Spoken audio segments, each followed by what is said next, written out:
আমির হামজা আজকে জামাত ইসলামের বিতর্কিত বক্তা আমাকে বলছে যে আমার নাকি আমি এখন আপনার ইসলাম থেকে বেরিয়ে গেছি, আমার জানাজা করা যাবে।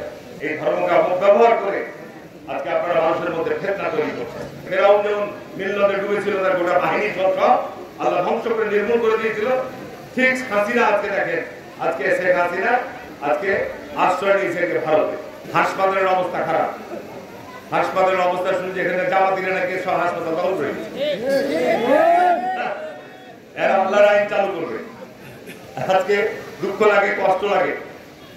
আজকে যারা জামাত ইসলামের নেতৃত্ব দিচ্ছেন তারা কত বড় আলেম, তারা কত বড় বুজুর্গ, যে আপনারা আজকে আপনাদের যে ধর্মের স্লোগান, এই ধর্মকে ব্যবহার করে আজকে আপনারা মানুষের মধ্যে ফিতনা তৈরি করছেন, আজকে মানুষের মধ্যে বিভক্তি তৈরি করছেন। আজকে আপনারা এই ধর্মীয় অনুভূতিকে কাজে লাগিয়ে আপনারা আপনাদের ভোটের কাজ করতে চাচ্ছেন, কিন্তু আসলে কি বাস্তব যে আপনারা যারা এই দলের নেতৃত্ব আছেন তাদের দ্বারা ইসলামিক আইন পাস করা সম্ভব? তাদের চরিত্র, তাদের কর্মকাণ্ড কি তার সাথে মানায় না? যায় না। আমি পরিষ্কার চ্যালেঞ্জে বলে দিচ্ছি। আর যদি তাই হতো, আজকে আপনি ইউটিউব খুলে দেখবেন, এটা আমরা 5ই আগস্ট যেমন আমরা একটা স্বৈরাচারকে উৎখাত করেছি, একটা আপনার কর্তৃত্ববাদী শাসন উৎখাত করেছি, জুলুমকে উৎখাত করেছি, আল্লাহর পক্ষ থেকে ফয়সালা ঠিক না? বেরিয়ে বলছি অনেক তরতাজা প্রাণ, যুবক, ছাত্র, কৃষক, মা, বোন সবাই প্রাণ দিয়েছে, যার মধ্য দিয়ে আপনার এই ফ্যাসিবাদী শাসকদের পতন হয়েছে।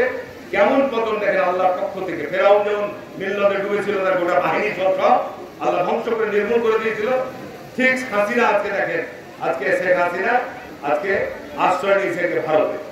ঠিক না বেটি? তার যারা এমপি ছিল, মন্ত্রী ছিল, মহিলা এমপি ছিল, তার যারা চেরা চামুন্ডা ছিল, বেশি বদমাইশ ছিল, সব আজকে পালিয়ে গেছে। ঠিক না বেটি?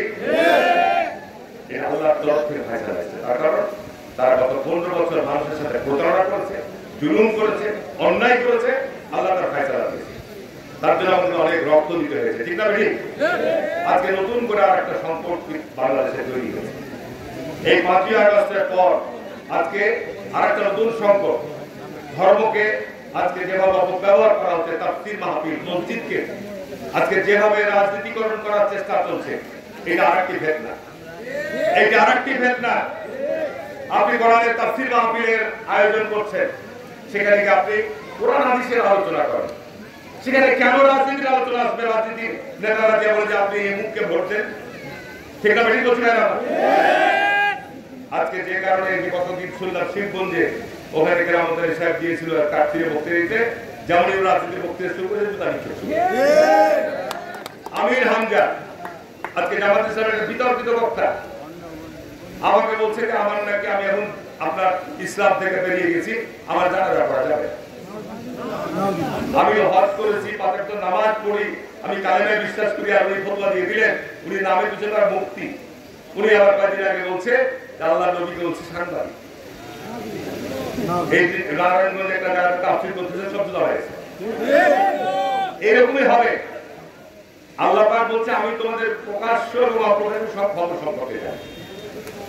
সুতরাং এই ব্যাপারে আমি বিশেষ সারা পৃথিবীর ইসলামের স্কলাররা বলছে যে ধর্ম নিয়ে রাজনীতি না করার জন্য। কারণ যে ধর্ম নিয়ে রাজনীতি করলে কি হবে? মুসলিম উম্মার মধ্যে বিভক্তি তৈরি হবে, অনৈক্য তৈরি হবে। ঠিক না? ঠিক বলছি। তার মানে জামাত ইসলাম কয় পার্সেন্ট মুসলমান বাংলাদেশে করে বলেন? আপনি এখন মসজিদে যে জামাত ইসলামের বক্তৃতা দেন, ওই মসজিদে তো ইবাদতের জায়গা। আমি একটা জায়গা শুনলাম যে ওইখানে একজন জামাত ইসলামের কোন নেতা বক্তৃতা দিয়ে বলছে মসজিদে যদি আজকে রাজনীতির আলোচনা না হয় তাহলে কোরআনের আলোচনা বন্ধ করে দেবো। কত বড় উদ্ধত্তপূর্ণ কথা, কত বড় উদ্ধত্তপূর্ণ কথা। এই কারণে এটা নতুন ফিতনার জন্ম হয়েছে।